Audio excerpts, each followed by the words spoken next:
It's budget week and the Treasurer is talking up a trifecta of good news: rising household incomes, downward pressure on inflation and another surplus. The Reserve Bank will be watching closely and so will voters to see if it really can be delivered. I'm David Spears. Welcome to Insiders.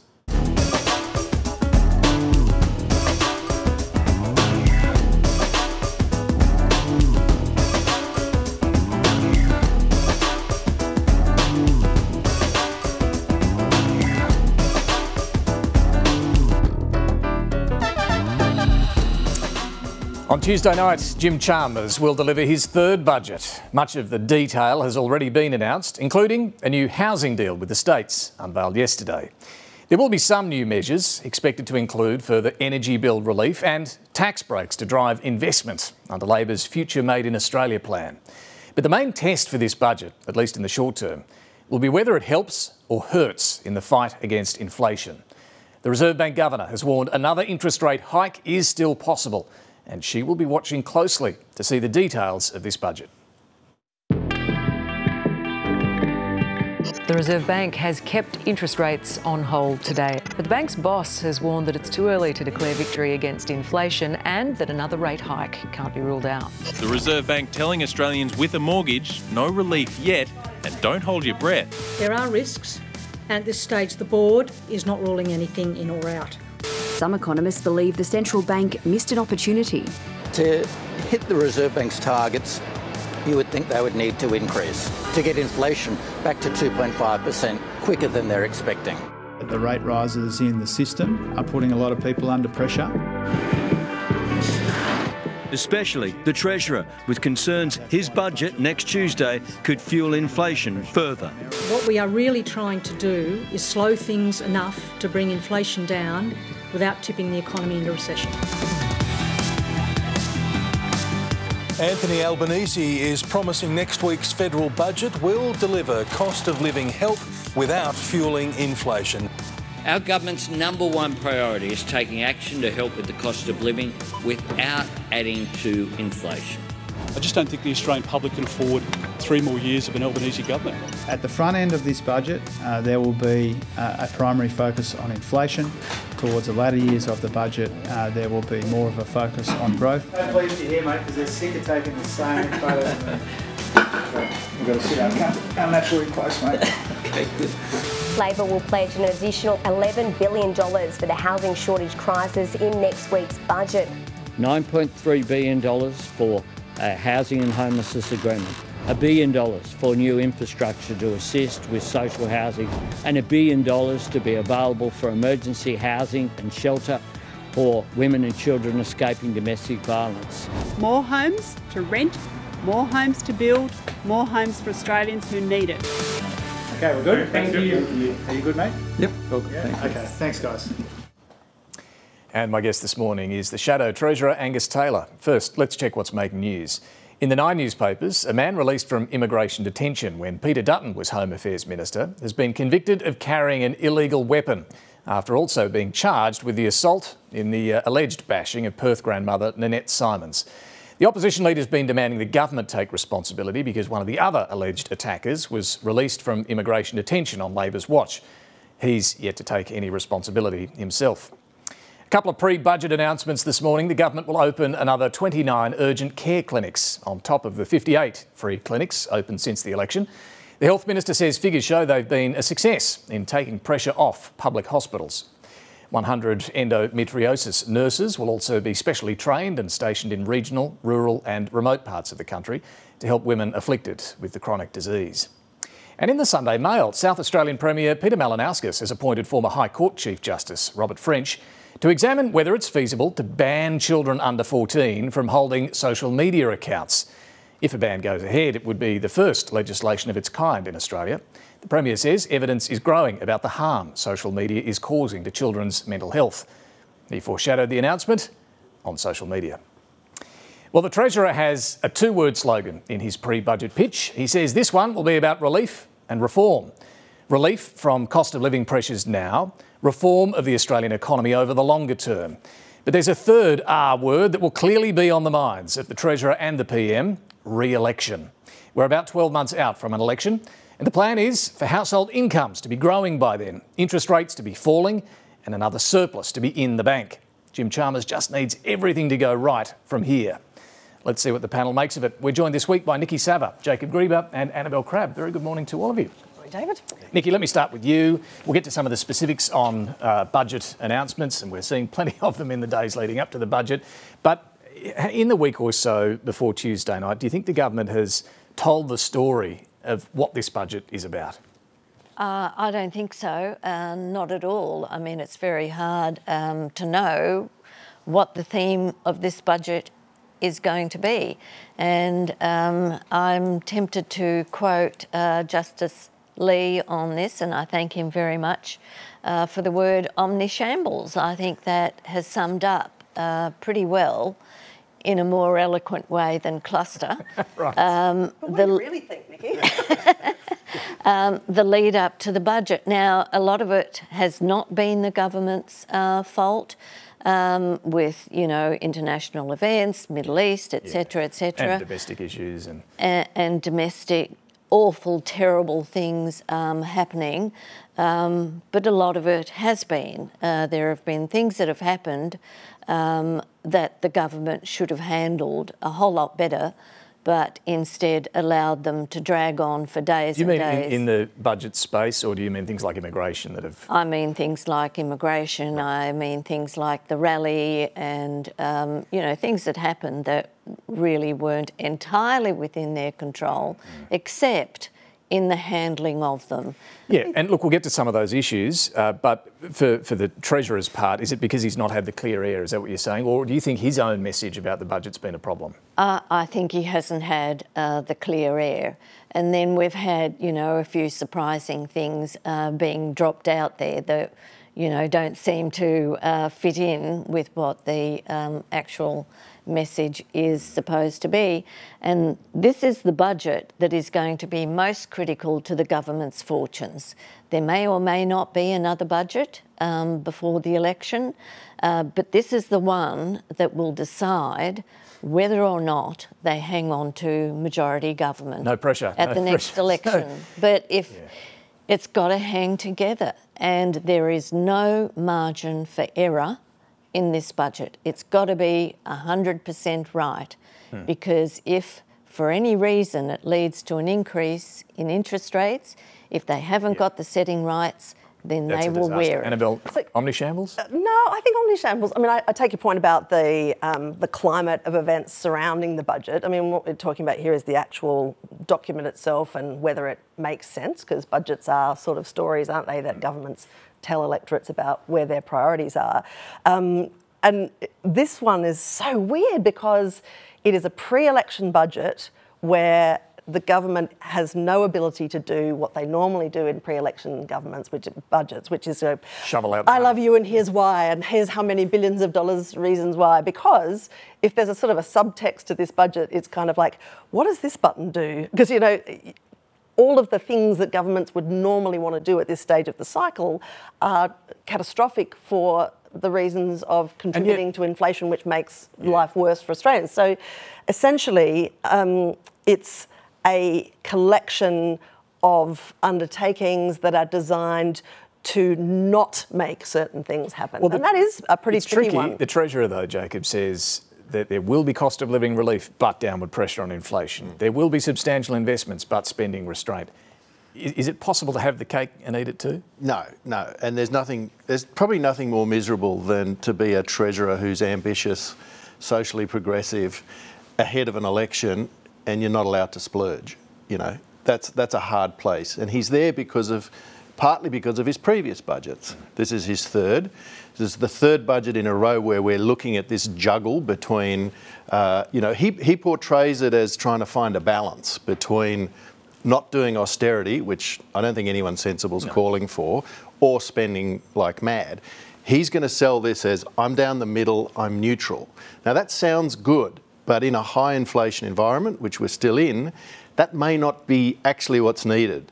We should be probably running much bigger surpluses. So you think austerity? Let's go. Austerity is different. Shut down some stuff. No, but you could have done, for instance, you could have delayed those tax cuts and not spent the money for a year.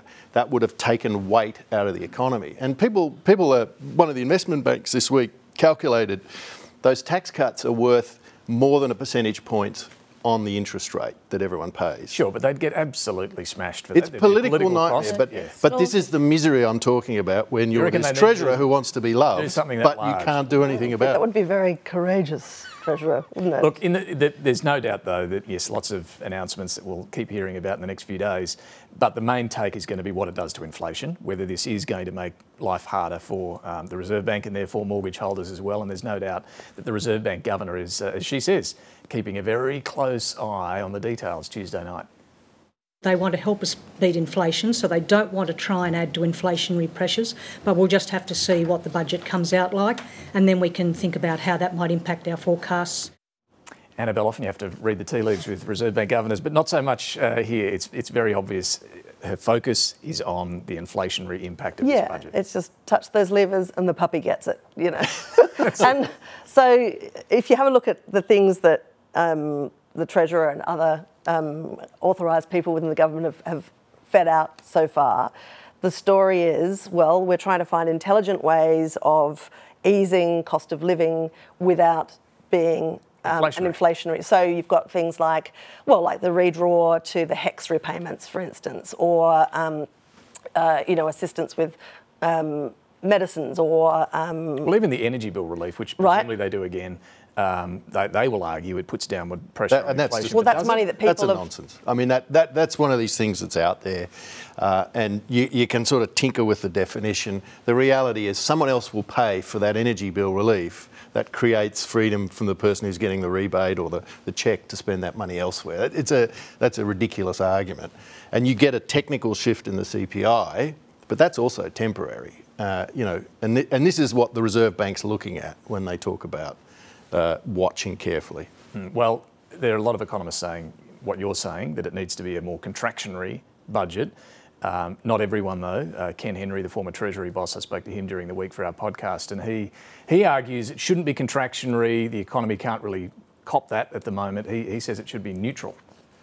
It seems to me that we need to wait and see what the full impact of those 13 interest rate increases from the Reserve Bank are. And there are signs that the economy might be on something of a knife edge, actually. I think right now a neutral stance is the appropriate stance, yeah. Neither adding to demand nor substantially detracting from demand. You know, sorry, yeah, go on. Well, what I was going to say was previously with interest rates, the RBA waited too long before it started increasing them, so it had to go harder and faster. And now, I think what Ken is saying is you don't want to raise them now and take the risk of actually killing the economy. So the test for the bank also is to get its judgment right. It can't wait too long, I don't think, before it starts to cut interest rates. And if it starts increasing now, there is a great risk that it will do a lot of harm to the economy. Can I just say one more thing about the budget? I know we're sort of plunging into CPI and sort of complex detail about inflation. The other thing that is clearly happening in this budget is that this government, 2 years into its term, is starting to show an ideological identity, I suppose, right? This government started by adopting the stage 3 tax cuts that it clearly hated for political reasons and then twiddling with them. But the other thing that's happening in this budget, and it's not really involving spending in the early years, is like the Future Made in Australia program is a change in the way this government views its role in the private sector, right? And that is really significant. A shift. That's a big shift. It is like, hi, we're going to not renationalise the economy. We're just going to get involved in the private sector. It's a bigger government. I think we need to see the detail of this in the budget. Sure. Because it still is a bit vague as to what are the... You know, we can't pretend that we can try and subsidise and incentivise everything. There's too much competition from the US and others. What are we going to really focus on incentivising? How are these tax breaks going to work? What are the rules around choosing which companies get the dough and which ones Well, I mean, this is where I think there might be a sort of a path to a re-election strategy, right? Because it's not car parks, it's not, you know, swimming pools, but it is like, here's something that we're helping to build in your neck of the woods, whether it's a... It sounds great, and it no doubt in Queensland and WA will play more strongly because this is where this future manufacturing will presumably happen. What a coincidence, Deirdre Chambers. But economists just so far aren't convinced or want to see the detail. Even Ken Henry, and another plug for that podcast, which you can find in your podcast stream. 9 out of 10 Southern Hairy-Nosed Wombats approve. Yep. He's not convinced that this is a great idea. So anyway, what about the opposition's budget reply? Big test for Peter Dutton this week as well. Thursday night budget reply. Nikki, what does he need to do? Well, he needs to tell us what a Dutton government would do to fix all these problems. At the moment, as of right now, today, we do not have a clue what a Dutton government would do on the economy. We don't know whether they would have bigger or smaller tax cuts, bigger or smaller surplus, what their answer is to taking the pressure off inflation. Oppositions often leave that towards the end though, don't they, when they can see the books? We've only got less than a year, really, until the next election. And really, by now, we should have... We don't need the details laid out, but we need to have some idea of what exactly they would do. I mean, we've heard about, or we did hear about nuclear energy, but that seems to have dropped off the radar. Budget reply, right? Was that and banning sports betting in that's right. Broadcasts? Advertising. There was a few sort of... Hints. Lots of things, that have all fallen by the wayside. Jacob, do you agree that it's time to see a bit more on Thursday night? I do agree. Traditionally an opposition will go, the other guys are terrible, and leave it at that. You don't want to get drawn onto the debates where Labor is strong. They don't want to go into the climate change debate against Labor. That's not going to help get your teal seats back. So the nuclear thing's really weird, to be frank. I don't get it. Well, he's not dropping it. He's fully committed, it's still there. There's no... He hasn't talked about it for a long time. And the expectation is he will after this budget. But the other thing is the economic plan. How do they manage this inflation pressure? They will have the same set of questions when they get in, which is that America, Europe, China is pouring a ton of money into nouveau industry policy. And we haven't heard a lot from the opposition about this future made in Australia plan, which brings us to the Shadow Treasurer. Let's have a chat with Angus Taylor. To take us there, here was Treasurer Jim Chalmers talking to the ABC's National Affairs editor Mel Clark earlier this morning about how the budget will put downward pressure on inflation. What people can expect to see on Tuesday night, tax cuts for every taxpayer, other help available as well because we recognise people are under cost of living pressure. There's a really sharp near-term focus on the inflation fight in this budget. It's the most important thing that we can focus on in the near term, but we need to remember that we've got a growth challenge as well, and so we'll invest in the future. The budget will be a responsible budget. It will ease cost of living pressures and it will invest in a future made in Australia. And we won't be slashing and burning in the budget because we know people are under pressure and the economy is weak. So a focus on inflation, a primary focus on inflation, but not a sole focus. Angus Taylor, welcome to the program. Good to be with you, David. So let's start with this inflation question. Should this budget increase spending or cut spending? Well, the starting point for the budget, or the test for the budget, and the most important one, is that it's got to bring down Labor's homegrown inflation, David. That's the overwhelming issue here. To do that, they have to re-establish the fiscal guardrails, the fiscal rules that Peter Costello put in place back in the 1990s to have a structural budget balance, making sure the economy grows faster than spending. But what we've seen from Labor to date is 2 failed budgets. They haven't delivered this cut in the inflation, the homegrown inflation that we've seen under Labor, described as homegrown inflation by the Reserve Bank Governor, by the way.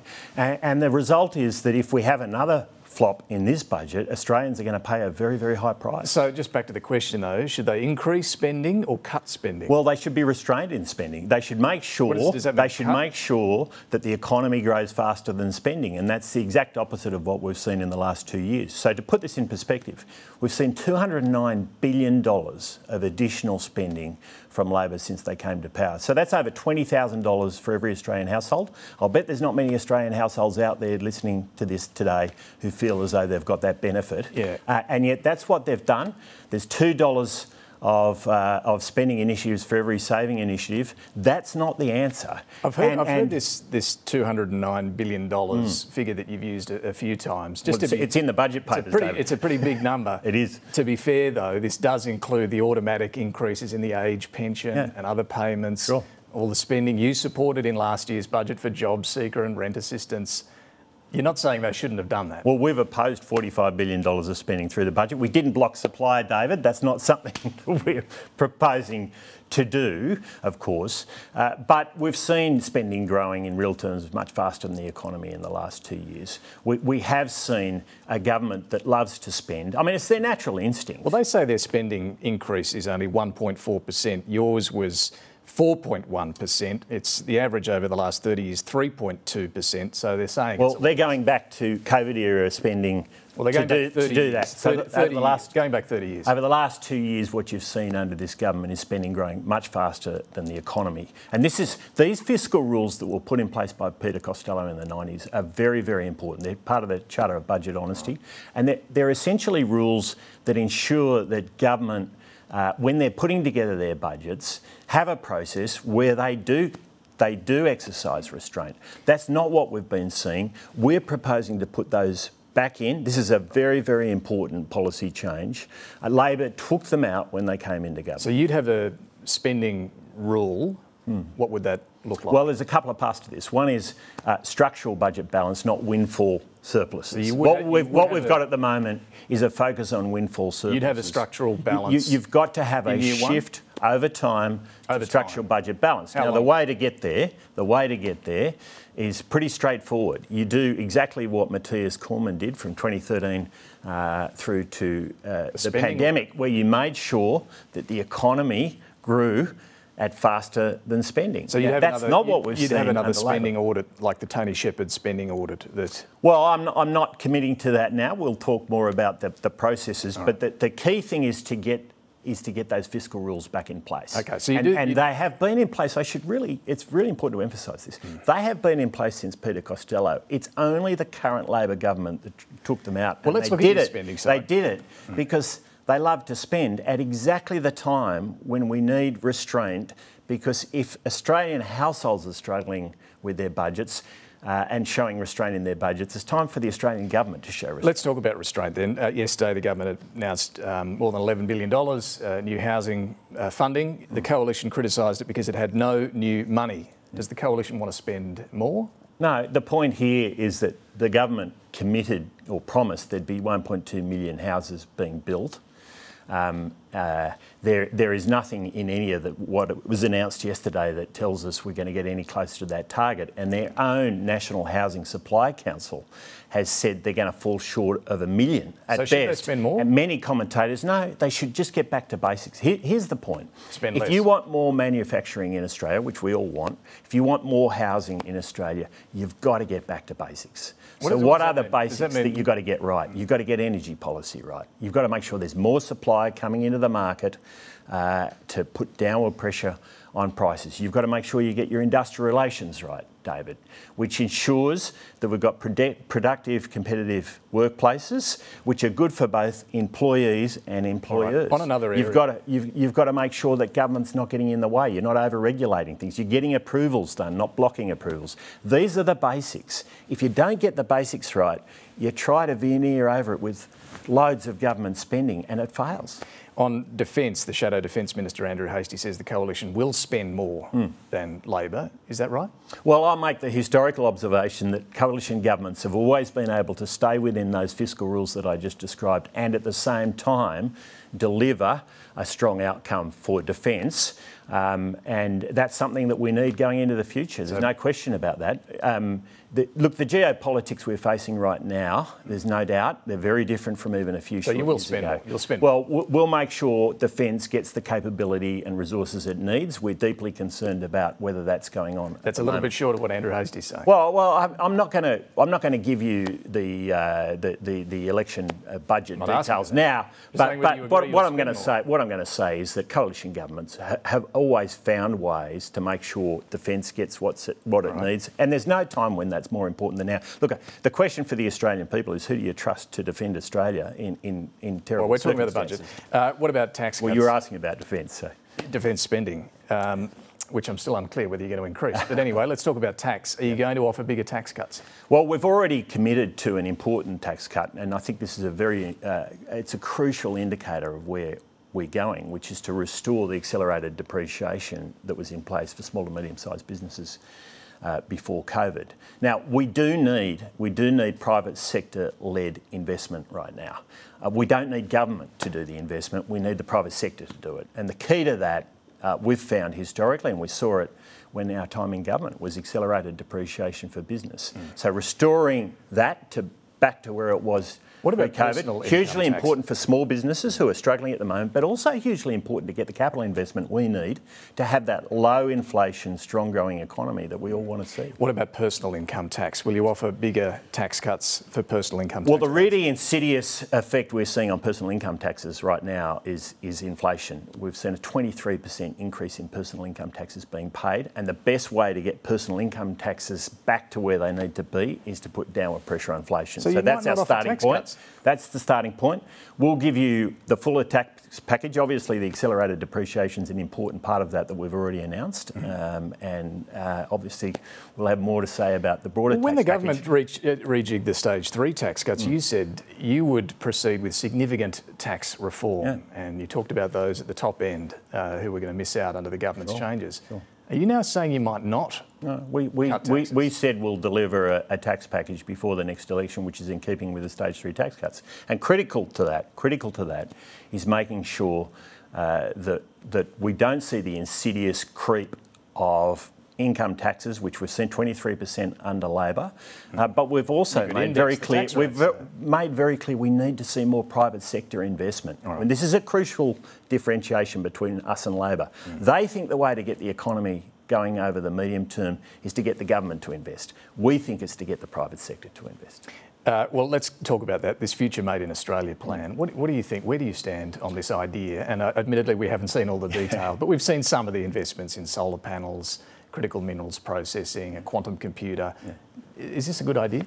Well, a couple of points I'd make about this. The first is we don't really know what it is yet, David, and you made that comment a few minutes ago, and you're absolutely right. The second point I'd make is if you want manufacturing to succeed in Australia, you've got to get back to basics. I worked in this sector for many, many years before politics.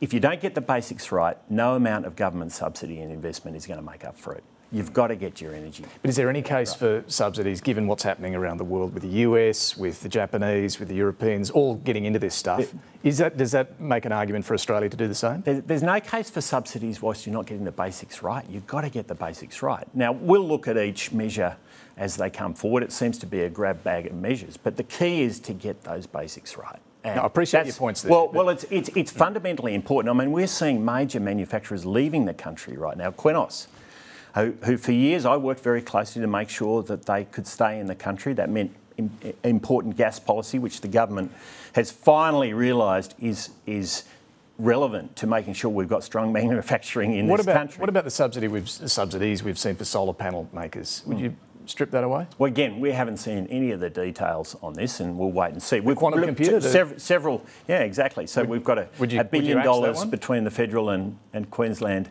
government being given to a company based out of Silicon Valley. But we've seen no details. We've had 2 shadow ministers asking questions about this. We haven't got any of the answers. Is it equity? Is it debt? Is it loans? What are the milestones? What's it going to achieve? How's it structured? We don't have any of these answers.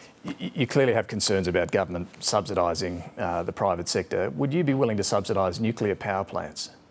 Well, at the end of the day, all generators, if they're going to be successful in delivering affordable, reliable energy and bring down emissions, have got to deliver a return on capital, and that's our approach to energy. So would you subsidise? That's our approach to. Well, it's got to be capable of delivering a commercial return, and that's an important threshold test for any investment. And this is where Labor simply doesn't understand investment. I mean, they think they can do a better job of investment in this country than thousands and thousands of experts and professionals out there who do this as their job every day.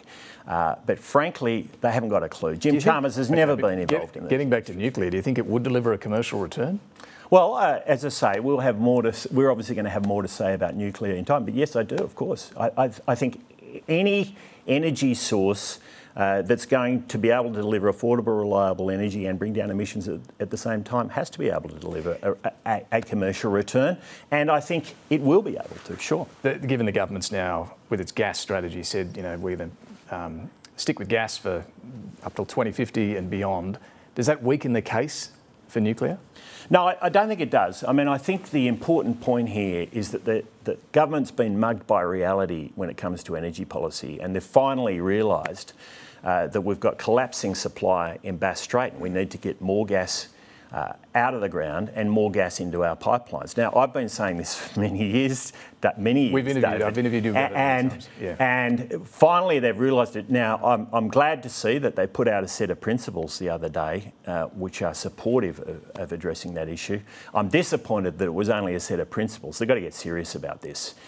We can reduce emissions. When are we going to see your nuclear policy? Well, we've already been moving at a rapid pace towards nuclear, which would be one of the most significant changes in energy policy in this country in a long while. There's a sense from some in the commentariat that we're not contrasting with Labor. We're making serious contrasts with Labor right now as an opposition. And they're important contrasts. Nuclear is one of them. Gas has been another. And another one's supermarkets. I want to just quickly on a couple of other things. Where's this at? The Nationals want the power to break up Coles and Woolies. Have you knocked that off, or is this now Liberal policy as well? Well, Liberal policy for some time has been to have Liberal and National policy has been to have a mandatory code for the supermarkets. And we've been pushing Labor on that. Belatedly, they seem to be coming to the party. That's great news.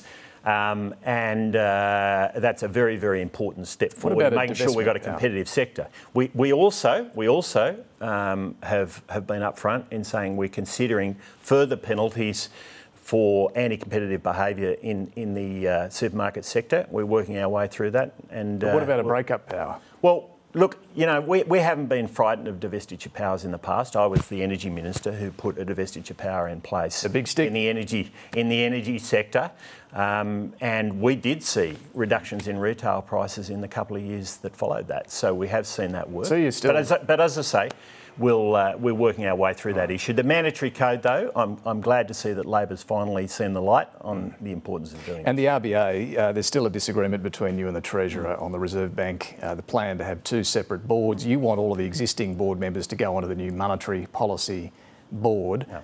Why is that? What's your concern here?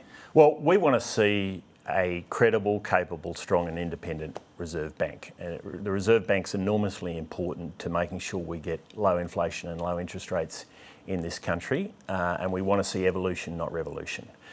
Now, we've worked closely with the government on a whole range of issues where we've come to sensible agreement, but a red line for us has been that we don't see sacking and stacking the board.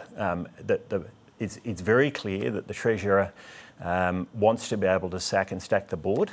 We've seen reports just in the last week that headhunters are out spending $100,000 on headhunters to recruit for the Reserve Bank board before they've even put legislation through to change the board structure. So, this tells you how far ahead of themselves the government has got. Now, I wrote to the Treasurer back in October on this issue in particular. I'm still to get a reply, David. When you use the word stacking, are you suggesting he wants to put people on the Reserve Bank or the Monetary Policy Board that will lower interest rates before the election? Well, what we want to see is an independent Reserve Bank that is effective at fighting inflation and beating inflation on a sustainable basis. And anything that puts that at risk is something that we're going to oppose. Final one, outside your portfolio, but Liberals have been trying to pin blame on the government, in part, over a violent home invasion in Perth a couple of weeks ago, because one of the alleged offenders was released from immigration detention back in November. Turns out another alleged offender in that incident was released from immigration detention when Peter Dutton was the Home Affairs Minister. Now, Peter Dutton's been demanding the government take responsibility. Will he? Well, the first point I'd make about this is I know no more about it than what I've seen in the media. And clearly, the Labor Party has been pushing this out. The second point I'd make about it is that this was an illegal arrival under a Labor government that gave this person a protection visa. So there's a bit of hypocrisy going on here, but we'll wait and see what briefings we get from the government on it. I make the point that they've released 153 people, and some of those people have been wreaking havoc. And I think that's something the government has still failed to take responsibility for. If the court documents do back up that, yeah, he was released. Well, we're speculating on something where I know nothing more than what's in the report. It'd be a double standard, though, wouldn't it, to say Peter Dutton doesn't need to claim responsibility, but this mob do. Well, you know, we could start with 153 people being released and the havoc that's flowed from that being something that this government and these two hapless ministers are prepared to take responsibility for, David. All right, Angus Taylor, thanks for joining us this morning. Thanks for having me. Well, coming up, we will have a look at this latest twist in the immigration debate and also the latest military incident involving China and Australia in international waters. First, let's continue this conversation back to our panel, Nikki Sava, Jacob Grieber and Annabelle Crabb. Look, let's just quickly pick up on a little of what we heard there, Nikki. Any clearer as to these, I guess, tent poles or markers that the coalition need to give when it comes to the economy? Not really.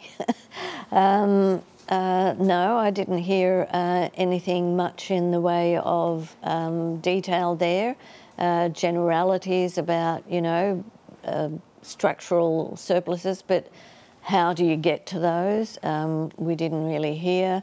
And on tax, I don't think any wiser either. So, you know, there's obviously a bit of wait and see with a lot of this, but also a lot of we've got to get the basics right. Energy and industrial relations. That's going to solve all sorts of problems. But their energy policy at the moment is nuclear power, and we haven't seen anything additional on that than what's been said in the past 6 months. I do think there was a very interesting point that he made on nuclear, and he's almost shackling his boss, the opposition leader, to a new standard, which is that this has to make a return on equity at a price that doesn't, you know, drive energy prices through the roof. Now, nuclear around the world is expensive.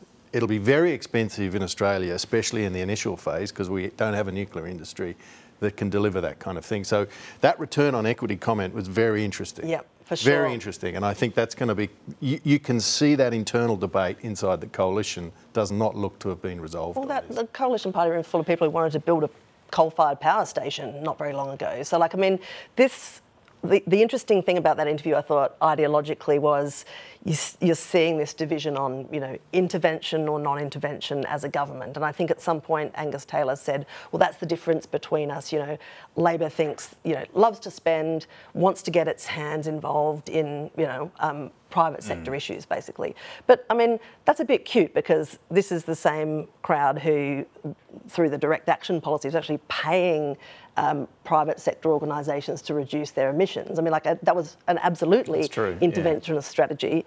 And Angus Taylor says, well, you know, yes, we're fully into nuclear. Of course, it's got to pay its own way. It's got to be profitable. It's got to be sustainable. Like, why don't we have more of that already? 2 years in, none of these issues have been resolved. I mean, this is the thing, isn't it? It's a massive weakness. Yeah. They've had quite a bit of time to figure this out. Yes, and it was supposed to be announced before the budget. They were supposed to announce before the budget where the sites were going to be for the nuclear plants or well, where is that? Well, Peter Dutton was in Rocky this week for beef. Spent a lot of time with farmers, empathising about all of these giant wind farms that are going up around the place, including Twiggy Forest's $3 billion one, saying things like, well, this area is going to be destroyed. What about the koalas? Bit of a significant moment. I think the first time I've ever seen Peter Dutton get very cuddly with koalas. But like, yeah. So I mean, that's where the new energy debate is, right? Going to be. It's different from the way it's been. Let's move on. I want to talk about the UN vote that took place yesterday morning, very early or overnight, Friday night, our time. The vote on, well, it's not full UN membership for Palestine, but it's greater rights. They can't vote, but they have a presence on the floor, they can move motions, and it's basically saying to the Security Council from the General Assembly, we want to get there and give them that full membership. And the Security Security Council will, of course, squash that. And like the Security Council will squash that. What will it do? A majority of them Nothing. backed one of those a few weeks back, but the US has the veto power and vetoed it. Look, Australia voted for this motion yesterday morning. Some of its Five Eyes partners, the UK, Canada, abstained. The US obviously voted against. But others like Japan, South Korea, New Zealand voted for this as well. Penny Wong argues this is about progressing a two-state solution ultimately. I want to be extremely clear again. This vote is not about whether Australia recognises Palestine. We will do that when we think the time is right. What we would say, and what I do say, is Australia no longer believes that recognition can only come at the end of a peace process. It could occur as part of a peace process. And this is something the Foreign Minister flagged a few weeks ago in a speech about recognition before you get to that complete settlement on borders and everything with Israel. The opposition, though, really upset that Australia voted the way it did yesterday morning. In fact, Simon Birmingham argues this is going to embolden terrorists. It sends the wrong signals because it will be viewed by Hamas, Iran and other terrorists as a reward for their efforts. It will be viewed as progress from the October 7 terrorist attacks. And that is a deep tragedy and, of course, poses a real risk for the future.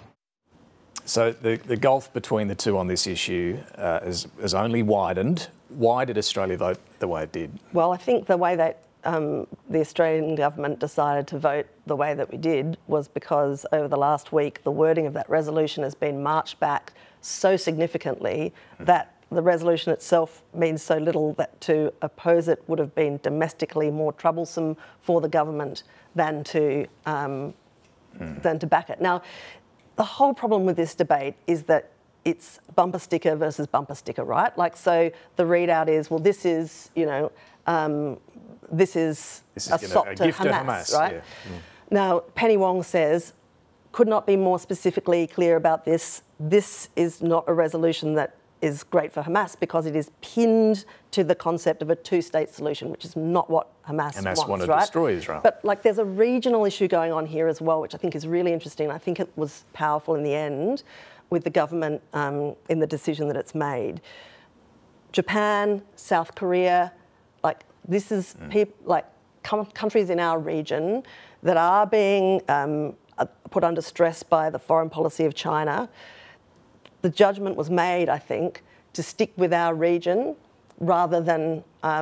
That's interesting because it is unusual for us not to side with, Canada and the UK on something like this. They might have fallen on the other side. They were negotiating together, I think, to water down the resolution through the course of the day. Pretty successfully. There's not much left of it.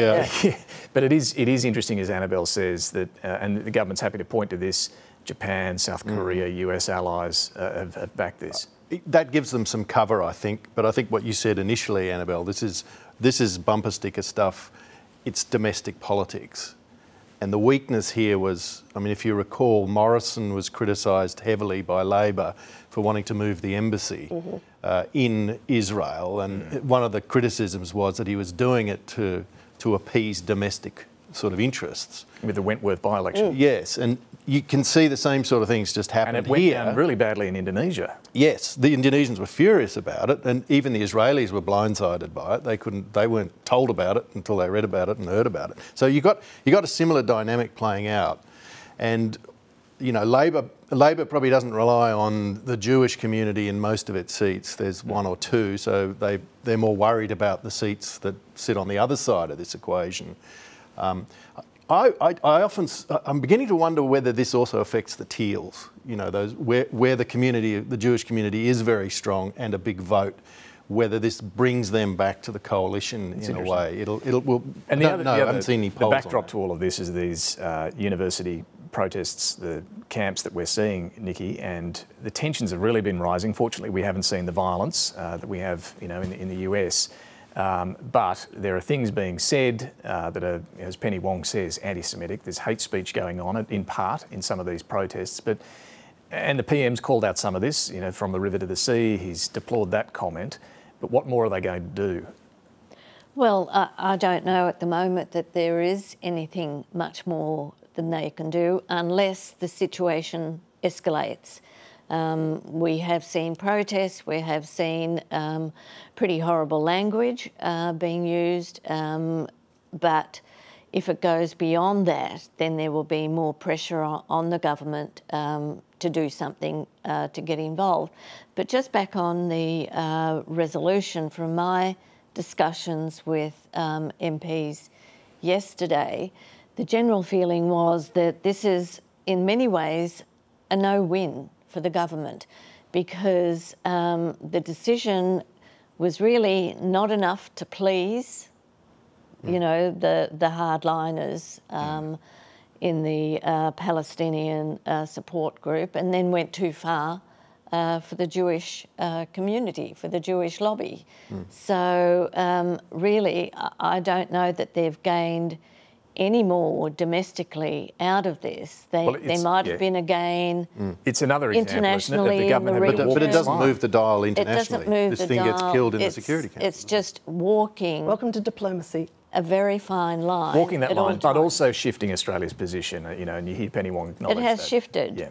Listen, I think public opinion has shifted too the longer this conflict has gone on. Like, most people, I reckon, in Australia would feel sickened and appalled at the violence that they're seeing of a trapped group of people being bombarded, right? Like, and that's a human response.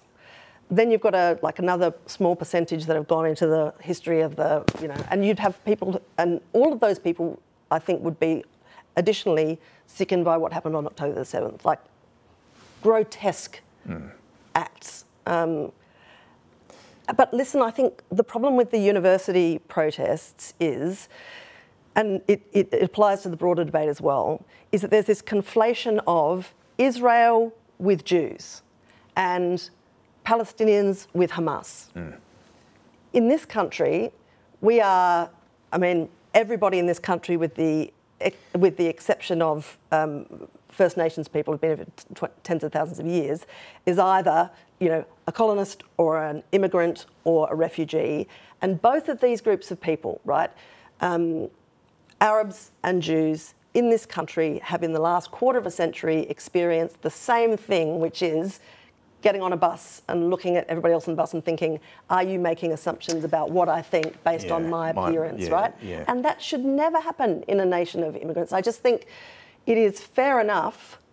University students should be able to protest, absolutely. Is the government going to send the federal police in and bust up these encampments? Absolutely not, because we've got a Prime Minister. But it's also not fair but a Jewish to kid take should be it able to out still go on to Jewish university. Australians. This is what I'm saying. That's exactly. A Jewish student should not have to put up with walking on campus and being called a Nazi. Like, it's just... But nor should a Muslim person here be held to account for what Hamas has done. Which, and you know, or after 9/11, talk to any person of Middle Eastern experience. Sorry. No, you're right. A couple of other things just quickly. A gas strategy, far less divisive. I wouldn't say that. I don't know about that. A gas strategy. This was first, it was announced in last year's budget they were going to do this, and here it is. And I guess the nub of it, Jacob, is we're going to keep on using gas, keep tapping gas, and new fields as well, right up to 2050 and beyond. I mean, in a sense, that was always the case.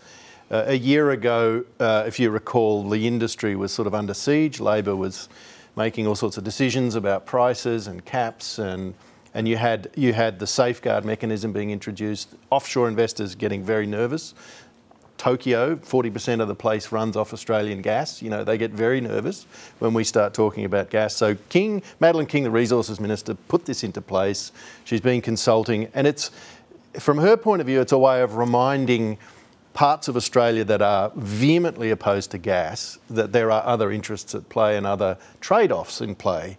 And it'll be interesting to see how this plays out. Well, for some of Labor. the backbenchers aren't happy. They're not happy about it. They're grumbling. And they're the ones in the really vulnerable sort of green Well, have a look seats. at this, actually. This shows you some of those who've spoken out in the seats, where they're under pressure from the Greens. You know, seats like Higgins, seats like Cooper, seats like McNamara. So a few Melbourne seats there, you know, Josh Burns, Jed Carney and Michelle Anandaraja. And you can see the Greens vote at the last election. And look, listen to Adam Bandt. He's going to absolutely weaponise this gas decision. Labor are climate frauds, backing coal and gas past 2050 while the scientists ring alarm bells and our planet boils. Labor has lost all climate credibility.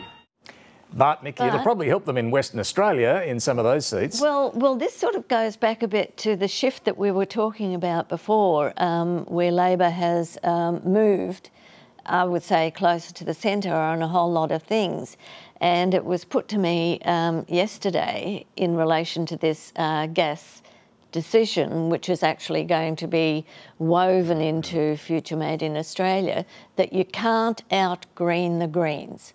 There is really no profit for the Labor Party at this stage to try and do more to appease the Greens, because it's never going to work. And can I just add to that? I think it's also a recognition.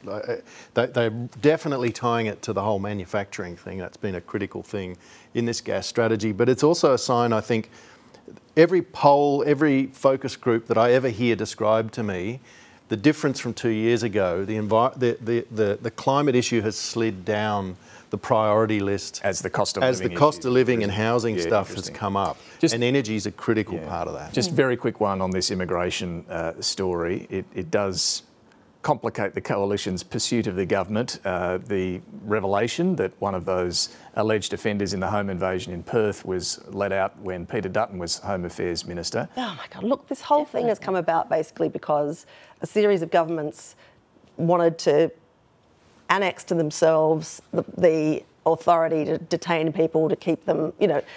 At some point, the empire was going to strike back, right? Like the courts were going to go, do you know what? Our job, mate. Like, ploink. And so this is a story that involves a series of governments. But the detainee that we're talking about with Dutton was not released by the High Court, right? That was a decision that was made, by the minister's delegate in the department. And the two ministers at the time were Ellen Tudge and Peter Dutton. So I think it does undermine their position quite considerably. Our panel will be back with some final observations very shortly. Right now, though, let's go to Mike Bowers, Talking Pictures.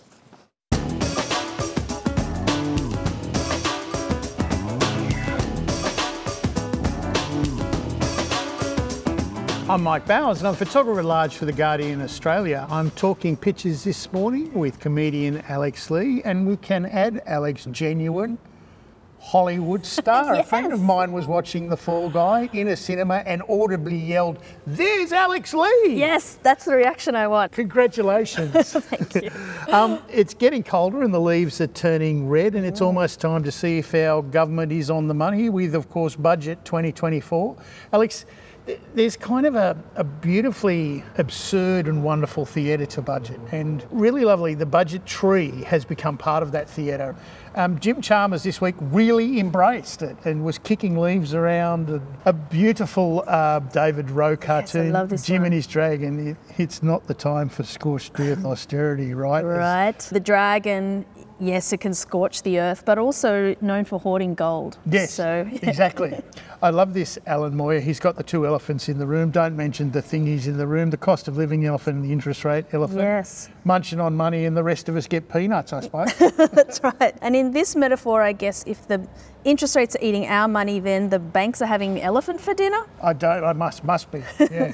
Harry Bruce from the Townsville Bulletin has got Mayday, Mayday. I don't think they're talking about the 1st of May here. No. And Jim is saying, could be a distress call. Yeah, look, they're cheering us on. No. No. Yeah. Speaking of the budget, uni students feel like there's a hex cast over them, but the government's promising to deal with their debt demons. And Peter Brolman cartoon here, Alex. We're saved. We're saved. They do need the sign, don't they? Yeah. Help. Then you can see here Albo's thrown in the student debt relief in the form of those indexation changes, but I love he hasn't held on to the other end. No. So he'll be not be pulling them into the shore. And the RBA's tossing interest rate anvil at them, and they're in the cruel cost of living scene. Yeah, it's like a Wile E. Coyote sort of level of danger that they're in there. Mark Knight seems to think that the only good thing you can do with a degree is flip burgers or become a chipologist. Yeah, that's right. Hey, it says here that Albo is confident of cutting the costs of our university student loans as she's wrapping the chips in the newspaper. Yeah, great. That is about as useful as my degree. Yeah. They probably should just start teaching burger flipping in the arts degree. I think actually, so. you know. A beautiful Kathy Wilcox cartoon, and she's tied together these. These are the students demanding the university cut ties with weapons companies.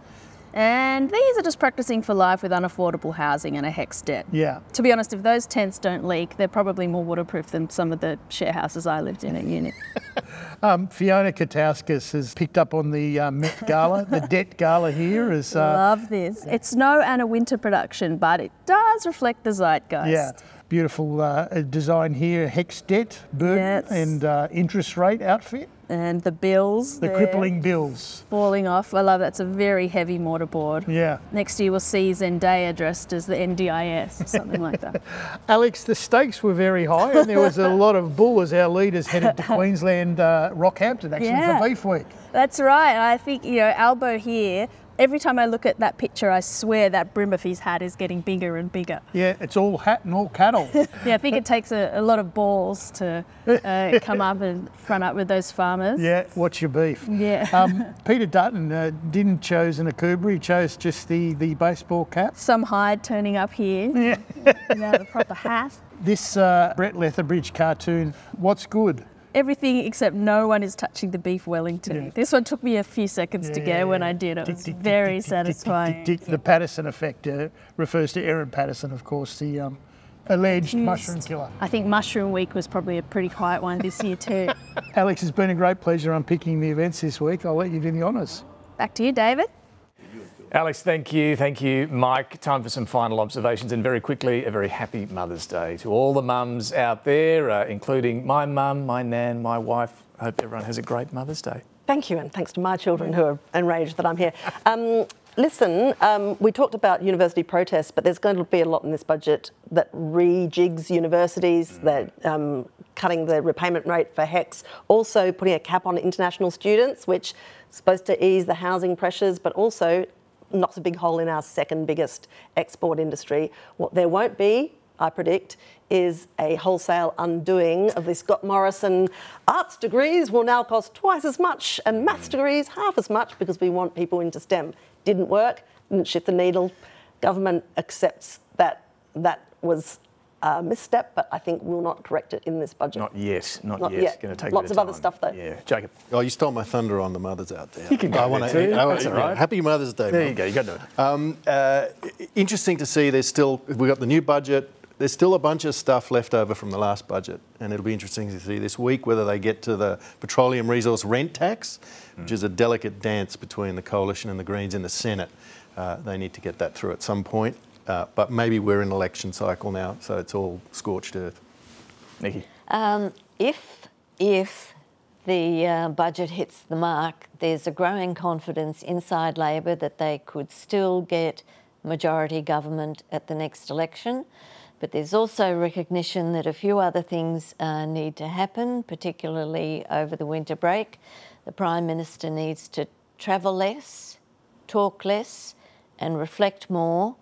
And he also has to have a reshuffle and move Andrew Giles from immigration. And I wouldn't be surprised if that happened. All right, little whack from Nikki at the end there. Thank you all very much. Some friendly advice. Friendly advice. Thanks all very much for joining us. Thanks for your company too. Look, finally, Beef Week in Rockhampton. As we saw, a great opportunity to see politicians trying to look comfortable in an Akubra. The best edition this year, though, was Beef TV, where Andrea Crothers put the pollies through their paces. We'll leave you with that. Thanks for watching. Which former or current PM flipped beef burgers for Macca's when they kicked off their career? Ooh, wouldn't be Scott Morrison. McDonald's is a no-go area for him. Maybe Albo. It was Albo. There you go, there you go. He can even sing the Big Mac song. 2 all-beef patties, special sauce, lettuce, cheese, pickles, onions on a sesame seed bun. Macca's, here's your guy. I get one. Cows with guns. Correct. Do we have the song here? And you get an extra point if you sing along to it. Oh no, nobody wants that. Who do you think could bench more, this Belgian blue or you? Probably me, yeah. Oh, really? Well, I was going to say trick question, cows can't bench. Well, I think they are pretty impressive.